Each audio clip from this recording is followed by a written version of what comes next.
The Spider Queen will spin a new weave and take Mistra's vacant seat as god of magic. We will be Lolth's tools when she forges her destiny. All of Sschindylryn heed these orders.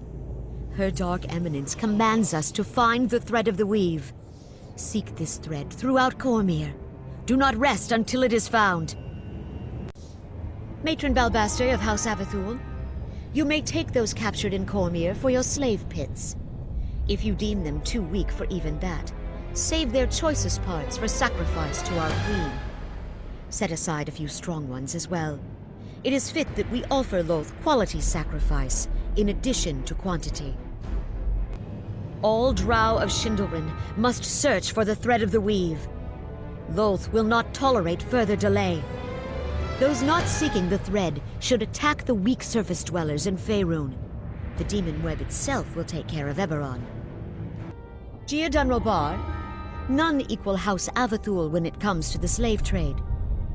Let your warriors gather the slaves, but you may not keep them for yourself.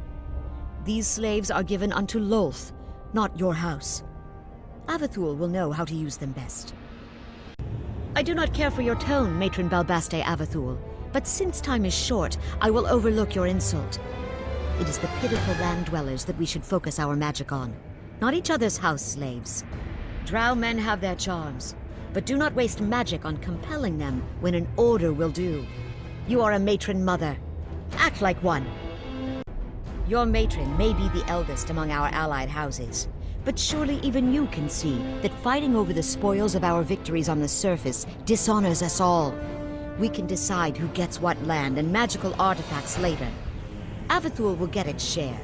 Of that, you can have no doubt. Search the nobles' quarters for the traitor.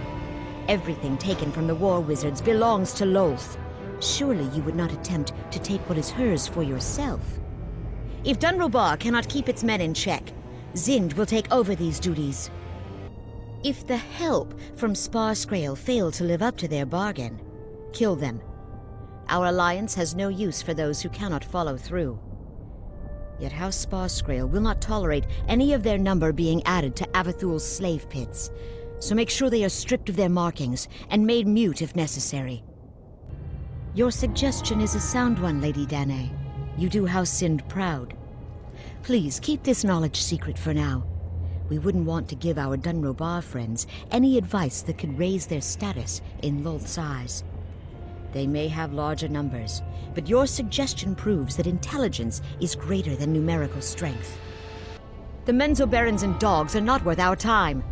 We will achieve more for Queen Lolth than they ever will. When we rule Cormyr, and its occupants are our slaves, there will come a time to settle old debts. If your house's wizards are not up to the task, say the word, and ours will provide assistance. We both know House Sind is superior in matters of magic. Your house succeeds in hand-to-hand combat. Even I will admit that.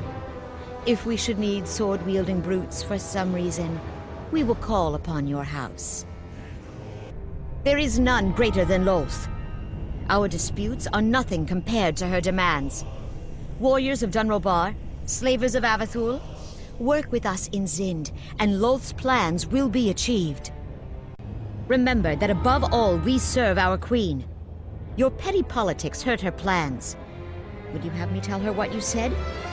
I already know the answer. Anyone would fear to even speak such words within her hearing. There will be a day when we address this again, but now is not the time.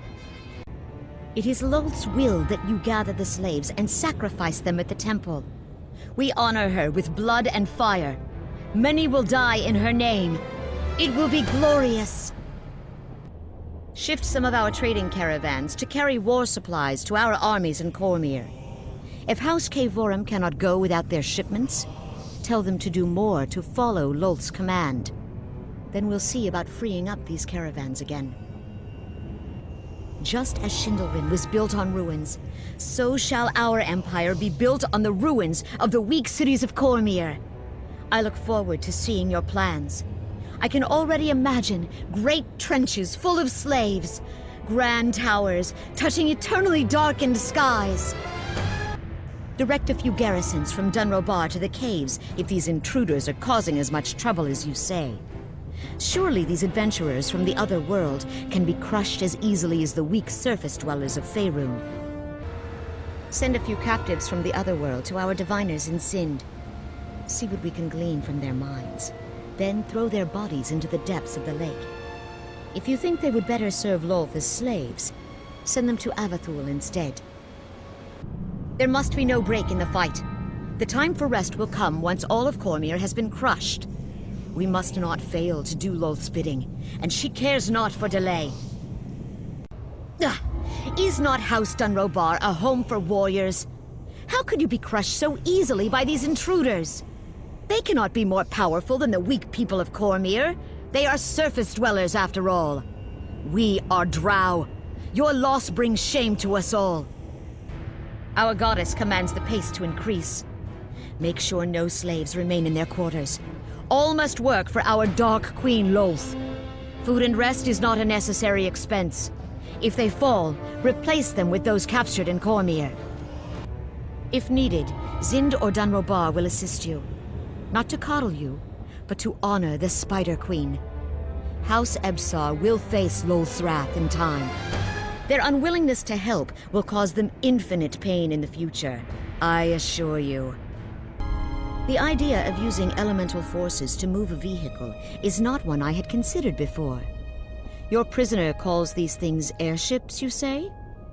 Investigate this further when time permits.